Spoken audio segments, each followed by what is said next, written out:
Hello everyone and welcome to Who Wore It Better, where I review Raw and SmackDown back to back and try and figure out which show won for the week. Both Raw and SmackDown this week come from Toronto. That's where we live. We live in Toronto. Yay! Shut up! Raw begins with Miz TV. The Miz is calling out Jason Jordan after what happened last week on Miz TV.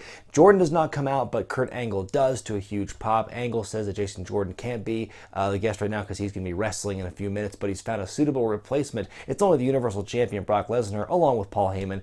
Heyman's about to talk, and the Miz cuts him off, and Heyman does this hilarious mic flip. He just tosses it on the floor, which was pretty hilarious. The Miz provides a lot of exposition about what's happening with the main event at SummerSlam, and he says that Lesnar's guaranteed to lose. And then Heyman says he's all about the role play, which, when taken out of context, is a very weird thing for Paul Heyman to say. He then says Miz is Roman Reigns, and Bo Dallas is Samoa Joe, and Curtis Axel's Braun Strowman. And so Lesnar, I should say. It'd be really funny if Heyman did this, but Lesnar lays out all three men, hits him with Germans, hits him with F5s, lays them lying in a heap. And the segment's over, and I thought, wait a minute, Lesnar looks good here, but isn't Miz the Intercontinental Champion? Isn't he doing something with that belt leading to SummerSlam? I mean, it seems like it's leading into a feud between he and Jason Jordan, and then I thought, oh no, are they going to fight for the belt at SummerSlam? Oh dear. And it's bad because, and I'm jumping ahead a little bit here, Jason Jordan, he was supposed to fight Curtis Axel one-on-one, but Axel was laid out by Lesnar, can't compete. Kurt Angle is wandering the locker room. Literally, the first person he runs into is Axel's replacement. He's this local guy named Jean-Pierre Goulet, who gets a huge pop when he comes out, in comparison to, Jason Jordan, who's supposed to be this, big hero, the son of Kurt Angle, gets booed by this huge crowd. Why is he getting booed? Bad music, tacky storyline that no one believes. Really, who knows? Maybe it's a combination of all of these things. You got Jean-Pierre Goulet, who I noticed during the match had a Star of David on the back of his singlet. So he's a Jewish French Canadian. That is a very exotic combination. I'm not quite familiar with that. So anyway, he gets stomped and beat up by Jason Jordan with the dropping Nightbreaker. And, I don't know what they were thinking, putting Jordan against this local guy, who's a Canadian and everything. If you're trying to put Jason Jordan, who's this uber American guy, if you're trying to get him over in Canada, don't have him go against a Canadian. Not only that, but jobber squashes are usually reserved for heels. That's what we've been seeing over the last several months with guys like Braun Strowman and stuff like that. So to have, Jason Jordan, who's supposed to be portrayed as a good guy, get these kind of cupcake matchups against the guys like Kurt Hawkins and now Jean-Pierre Goulet, it's are we supposed to be cheering for him at this point? Because I'm not really feeling we're given an opportunity to yet. Now jumping back a few minutes, Seth Rollins versus Sheamus in a rematch from last week. This is the first match of the night. Sheamus at one point, a minute into the match, Sheamus directly crotches Seth on the top rope. I'm wait a minute, because he was deliberately doing that, shouldn't he be disqualified? The rules of what constitutes a low blow and disqualification, I feel they're so inconsistent. Who really knows anymore? This match was not as good as the one they had last week, but it'll do.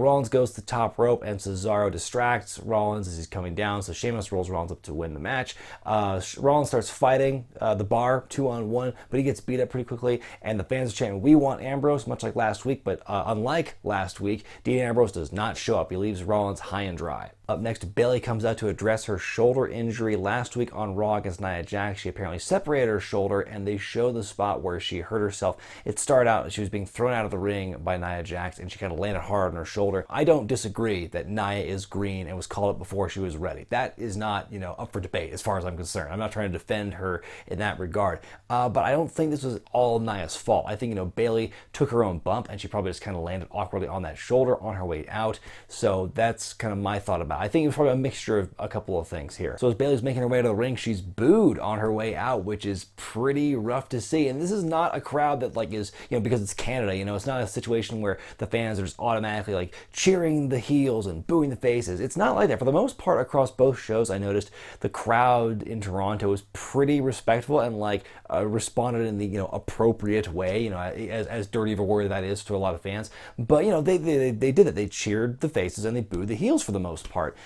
So for them to boo Bayley so vociferously here, not only in the beginning or the intro, but pretty much throughout the entire frigging promo, this is kind of like a Roman Reigns reaction. There's this constant sound of booing as she's just talking and trying to explain her situation. This is a really rough segment. And again, it's just the ongoing series of how can we salvage Bayley? Can she be turned heel? What do you do with that character?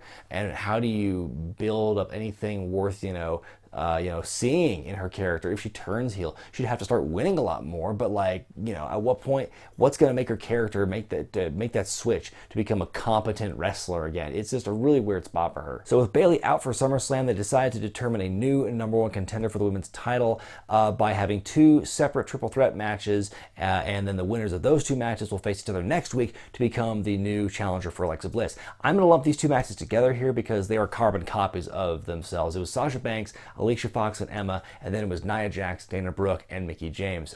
Both matches had the exact same formula. It's established a way that only one person is seen as a potential winner. In this case, it was Sasha and Nia, respectively.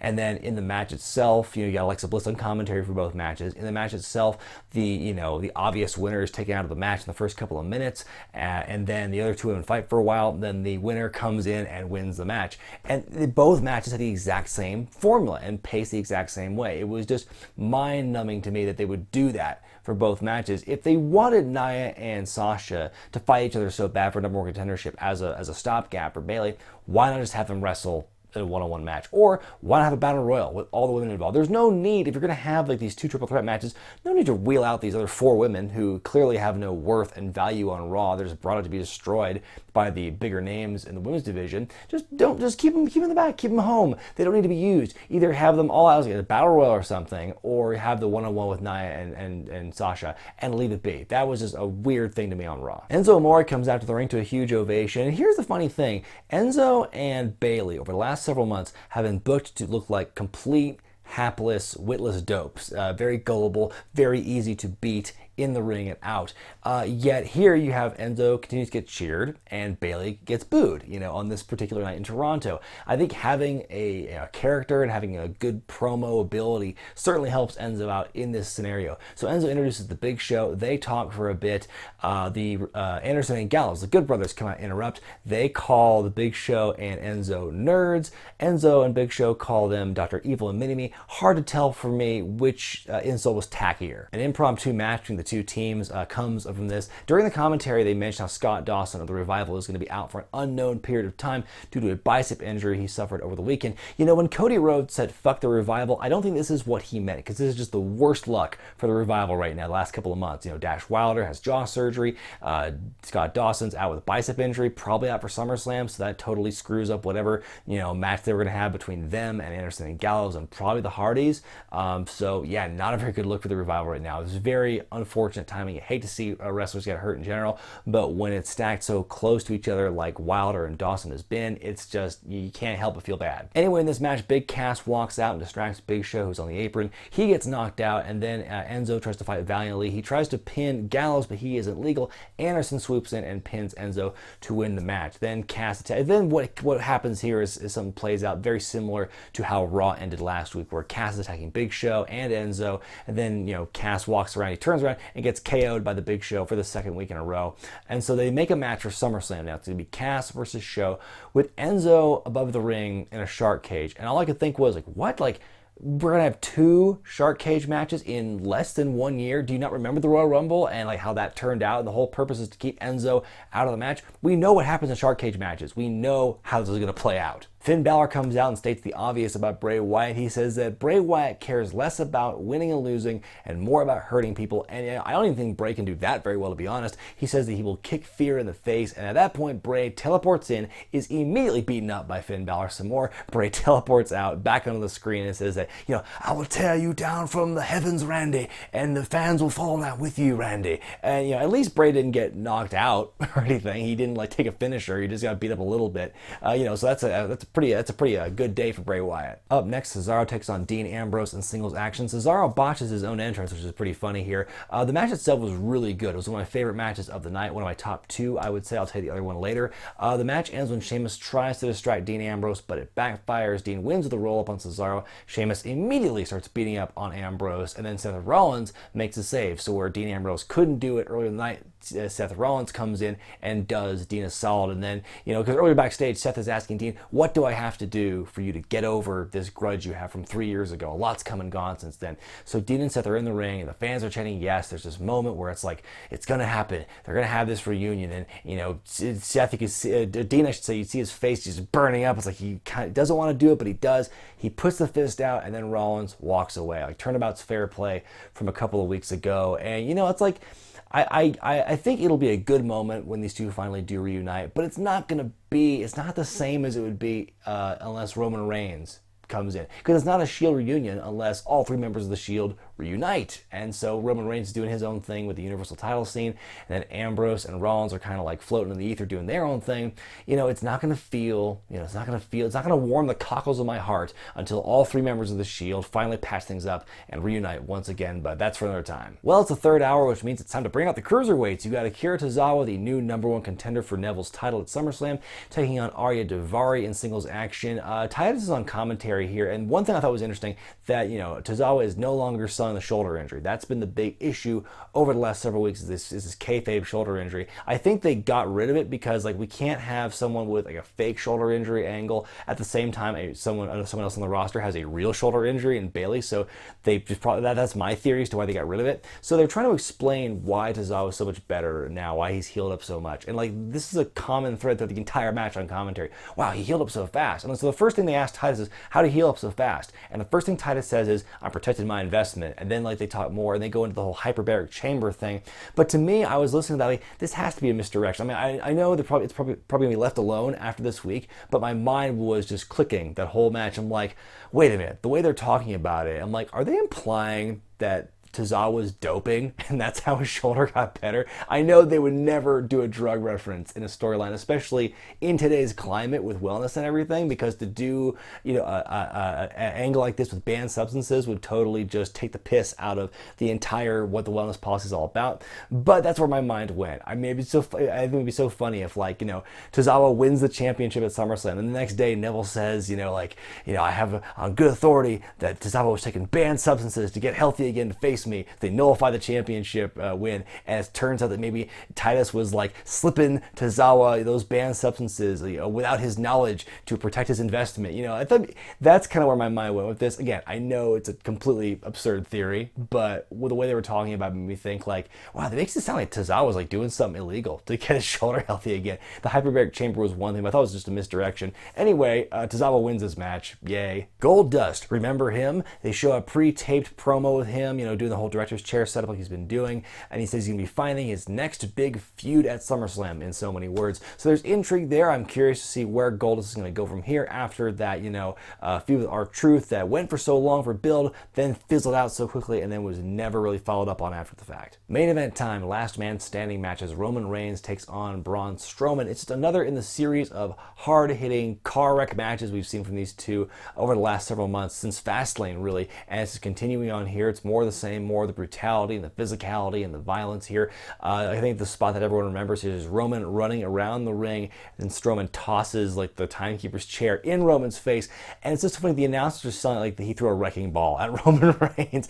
Oh my God! It's a chair. It's an office chair. I'm sure if it was thrown at your face, it would hurt, and it still looked impressive, but the way that the announcers, I think, oversold it, that was, to me, was funny about it. Roman runs the length of the ramp to hit Braun with this ginormous spear. It looks brutal, it looks huge and tremendous, and so Strowman's out, Roman's getting up. As he's about to win this thing, Joe comes out, he leans over from the barricade where he's been hiding and chokes out Roman with a coquina clutch, and so both men are down. Strowman practically kips up at the 8 count, which is pretty funny, so he wins the last man standing match. Roman can't answer the 10 count. So interesting. Like I said, it's just another one of those just hard-hitting matches. Not everyone's favorite style or competitors, but I dug it. The finish didn't bother me as much because it's just something we haven't seen before in a last standing match. To my recollection, I can't remember the last time something like that happened in a last man standing match to directly determine the outcome. Maybe I'm wrong. If I'm wrong, please remind me. I'm sure you all will. But yeah, I liked the main event. It was good for me. Before we move on to SmackDown, I want to let you know that this week's edition of Who Wore It Better is brought to you by the fine folks at SeatGeek. Now, SeatGeek is an app you can download on your iOS or Android device that gathers ticket information from all over the place for all different kinds of events, concerts, sporting events, WWE stuff. If you want to go to a WWE show in the near future, you can probably find a good ticket at a good price thanks to SeatGeek. They make it really easy for you to see whether or not the ticket you're buying is a good deal, and there are no hidden fees, which is pretty awesome as well. Now, SeatGeek wants you to save money on your next ticket purchase, and you can do that by watching this video. At the top of the description of this video, you can click the link and download the SeatGeek app, go to the Accounts tab, enter the promo code ZANE, and get $20 back on your first ticket purchase. I've had a lot of people message me on social media over the last several months telling me that the promo codes help them save some money. And, you know, I'm all about helping my fans out, so this is one way to do it. Smackdown begins with an opening package showing the highlights of the Cena-Shinsuke match in the main event last week, followed by the network-exclusive footage of Cena's scuffle with Baron Corbin after the show went off the air. Cena comes out to the Toronto crowd, gets the John Cena Sucks song, but, you know, the fans are pretty much on his side as he's cutting his promo. He puts Shinsuke over in a big way, talking about respect. Then out comes Baron Corbin and his terrible new music. Corbin says that he is the future and he's not afraid to put Cena in the past, and Cena responds by calling Corbin a skinny, fat, loudmouth dumpster fire, playing off what somebody in the crowd had with a sign.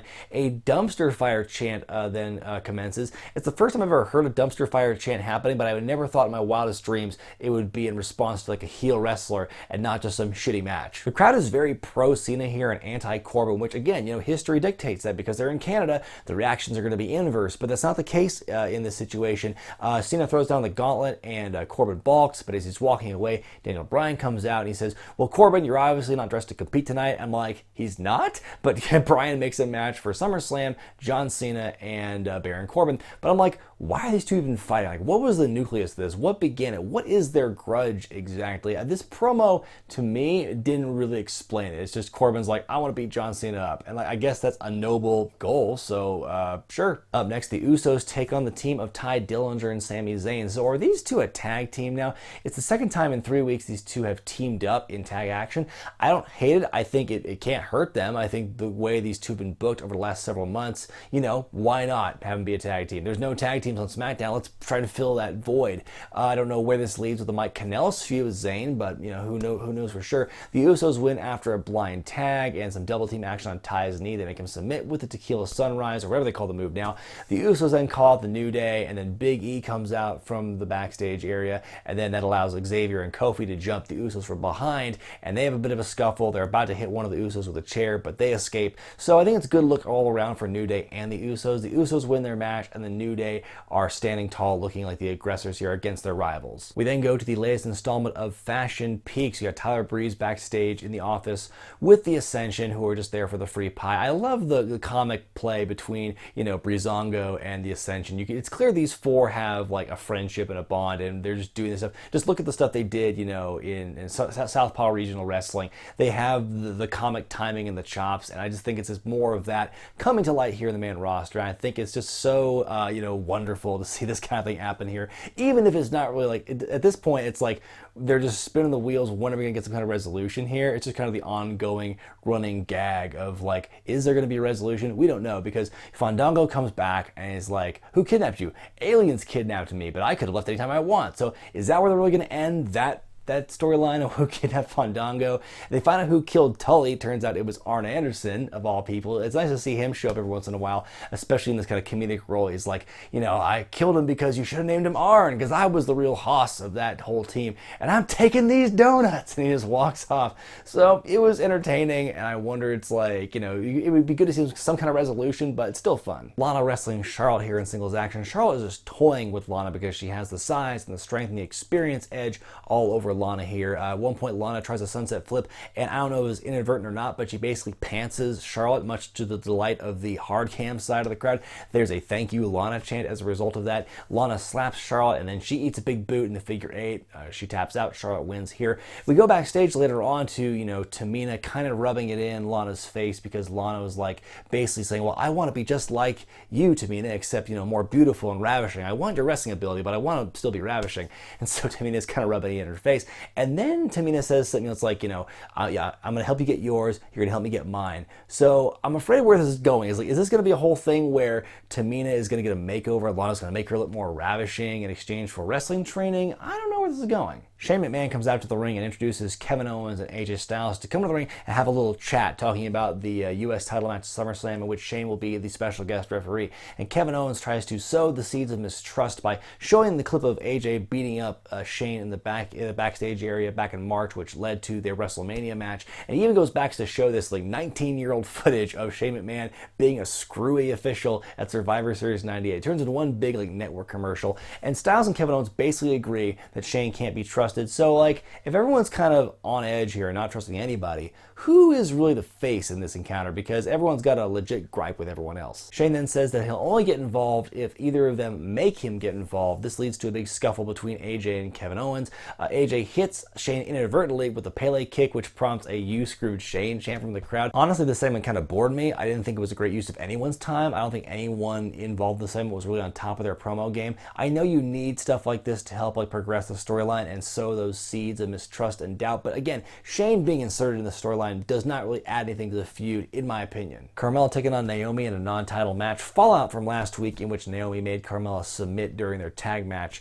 This is a good match, really solid work between both women here. The match ends when James Ellsworth returns for the first time since his suspension and shoves Naomi off the top turnbuckle to allow Carmella to pick up the win. So good to see James Ellsworth back. I think, I've really grown to like the dynamic between he and Carmella, and now that he's back and back in the mix here as Carmella's kind of lurking in the shadows of the SummerSlam, the women's title picture while Natalya looks on, very interesting to see where old Jimmy Jam Ellsworth will factor in. They have a nice little hype package here with a Shinsuke Nakamura interview with Renee Young, and they intersperse a lot of other footage and sound bites here. I think it was a really good way to present Shinsuke. I think if they just had a straight, interview with him backstage with none of that happening, none of the glitz and the sizzle happening, I think it would not resonate as well. But when you have the sound bites of Shinsuke broken up with the other stuff happening, it makes you focus more on what he's saying, which is a good thing because of that thick accent. It might make it difficult for some people to hear what he's saying, or really they might tune out.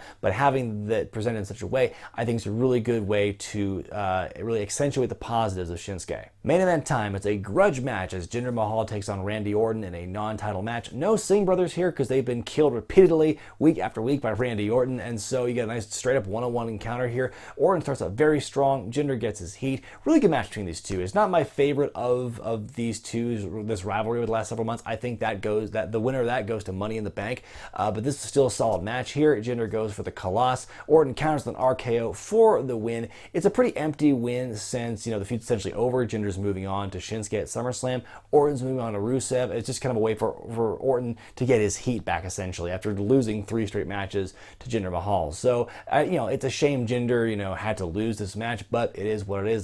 They wrap this rivalry up a nice little bow. So just before the show is about to fade to black, Orton is back at the top of the ramp after having won the match. He turns around, eats a side kick from Rusev, and I was wondering, where's Rusev in this? He should be involved in this because he's fighting Orton, and sure enough, my prayers are answered because here comes the Bulgarian Brute with a big old kick to Orton, and then you get maybe 2 seconds for that to register, and you fade to black. I'm like, oh, that ending was amazing. I love that ending because it's not one of those things where it's the big move happens and then it just sits on Rusev for 30 seconds, and you see the little copyright thing, little bug in the corner, and then it goes. It's no, you've got maybe 3 or 4 seconds to really see that whole thing happen before it faded to black. It's the closest you could get to having a match or having a show end with people fighting in mid-fight and fades to black and chaos.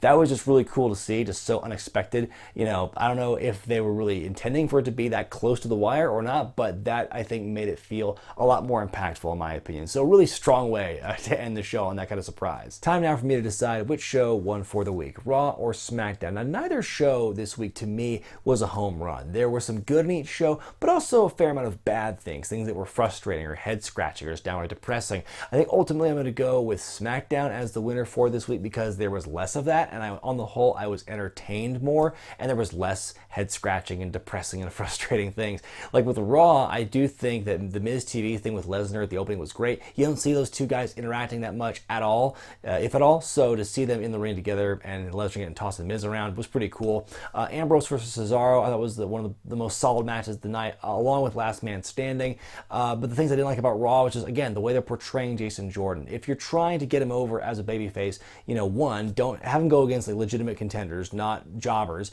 And 2, if you're going to have this American character in Canada, don't have him going against a Canadian jobber. That's just a recipe for disaster if you're trying to get him over as a babyface. Over on SmackDown, as per usual, I really enjoyed the fashion police stuff, the fashion peaks thing with the Ascension taking the pie and Arn Anderson taking the donuts was really funny stuff there. Naomi Carmella was a good match, and I liked the main event of Orton and Jinder Mahal, despite the fact that Jinder lost, but somebody had to lose. And just, oh, that ending, just right before the thing goes to black with Rusev coming in there, and just boop, fade to black. It's like, oh, the timing couldn't have been any better. It's just one of those things where you're like, ah, and then it goes to black, and you just left wanting more there. Let me know what you guys thought about Raw and SmackDown this week in the comments section below, and don't forget to vote which show you thought was better in the gimmick in the upper right hand corner of your screen. Be sure to thumbs up this video if you like it, subscribe to Wrestling with Regret, buy the t-shirts at ProWrestlingTees.com, and check out Patreon.com/WrestlingWithRegret for exclusive perks and some bonus content. Now, heads up, by the end of this week, I will have a very special announcement about Wrestling with Regret that I'm very excited about, and I hope you will be too.